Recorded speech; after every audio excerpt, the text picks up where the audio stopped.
नमस्ते डेवलपर्स। इस तकनीकी विश्लेषण में बहुत बहुत स्वागत है। आज पाइथन की बेसिक स्क्रिप्ट से आगे बढ़कर एक प्रोफेशनल प्रोग्रामिंग वर्कफ्लो की ओर कदम बढ़ाने की यात्रा शुरू की जा रही है। इसे एक कारीगर की शानदार वर्कशॉप में प्रवेश करने जैसा समझा जा सकता है।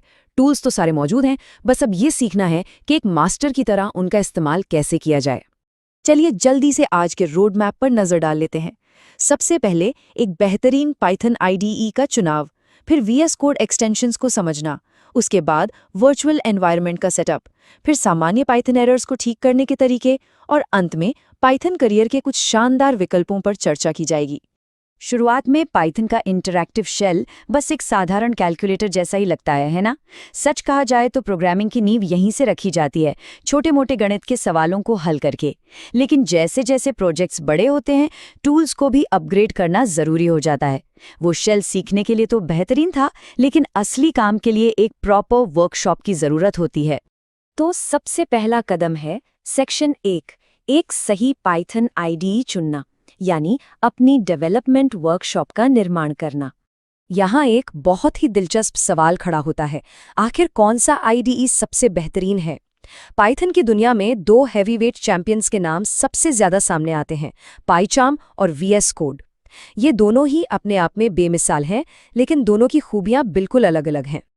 अगर मेमोरी की खपत के आंकड़ों को देखा जाए तो तस्वीर काफी हद तक साफ हो जाती है। पाइचार्म चलते समय लगभग 400 MB मेमोरी का इस्तेमाल करता है, जो सिस्टम पर थोड़ा भारी पड़ सकता है। वहीं दूसरी ओर वीएस कोड को देखिए, ये सिर्फ 40 MB के आसपास मेमोरी लेता है। ये इतना हल्का है कि पलक झपकते ही शुरू हो जाता है। अगर कंप्यूटर के रिसोर्सेज थोड़े सीमित हैं, तो वीएस कोड यकीनन एक बहुत ही स्मार्ट चॉइस साबित हो सकता है। फीचर्स की बात करें तो दोनों के अपने अलग फायदे हैं।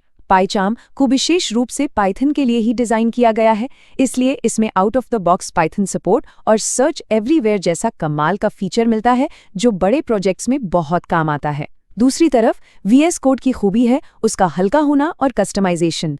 साथ ही ये कई अलग अलग प्रोग्रामिंग भाषाओं को आसानी से सपोर्ट करता है।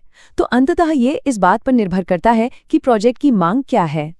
अब बढ़ते हैं सेक्शन 2 की तरफ, वीएस कोड एक्सटेंशन अपग्रेड्स। इन्हें हम अपनी वर्कशॉप के पावर टूल्स भी कह सकते हैं।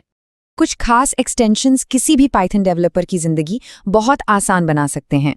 पाइलैंस और इंटेलीकोड से जो ऑटो कंप्लीशन मिलता है वो सच में कमाल का है। और ब्लैक फॉर्मेटा ये तो सुनिश्चित करता है कि कोड पिप 8 के कड़े नियमों के हिसाब से बिल्कुल साफ और सुंदर दिखे। इसके अलावा सॉसरी जैसे एआई टूल्स कोड को तुरंत बेहतर बनाने के जो सुझाव देते हैं, वो एक सामान्य कोड और प्रोफेशनल कोड के बीच का असली अंतर तय करते हैं। चलिए आगे बढ़ते हैं सेक्शन 3 पर, वर्चुअल एनवायरनमेंट और पैकेजेस। इसे एक क्लीन रूम तैयार करने के नजरिए से देखा जा सकता है। ये वर्चुअल एनवायरनमेंट आखिर है क्या भला? बहुत ही आसान भाषा में कहें तो ये एक ऐसा अलग थलग और सुरक्षित फोल्डर है जहां पाइथन और उसके पैकेजेस रखे जाते हैं। ये क्लीन रूम बहुत ज़रूरी है। मान लीजिए एक एप्लीकेशन को किसी पैकेज का वर्जन 1.0 चाहिए और दूसरे एप्लीकेशन को वर्जन 2.0। ऐसे में ये एनवायरनमेंट दोनों के बीच किसी भी टकराव को रोकता है और कोड को क्रैश होने से बचाता है। इसे सेटअप करना चुटकियों का काम है। टर्मिनल में बस एक डायरेक्टरी बनानी है, फिर Python -m vnv.vnv command run करना है और आखिर में source.vnv/bin/activate के जरिए इसे एक्टिवेट करना है। बस एक सुरक्षित क्लीन रूम तैयार है, जहां बिना किसी टेंशन के कोडिंग की जा सकती है।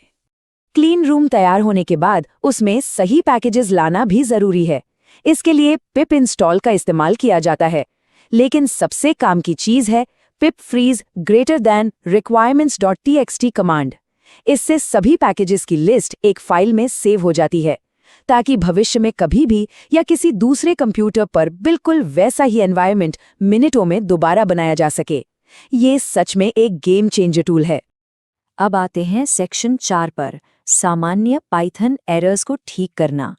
किसी भी वर्कशॉप की तरह यहाँ भी कुछ कामकाज के जोखिम यानी ऑक्यूपेशनल हैजार्ड्स होते हैं।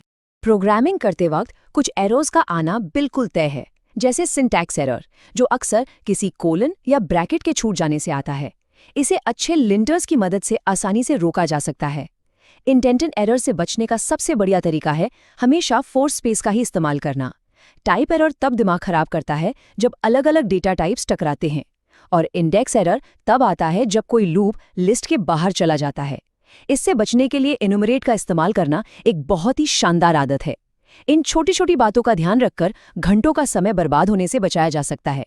एक बहुत ही गहरी बात कही गई है कि एरर्स को संभालना सिर्फ बग्स ठीक करना नहीं है, बल्कि ऐसा लचीला कोड लिखने के बारे में है जो सुरक्षित रूप से फेल हो सके।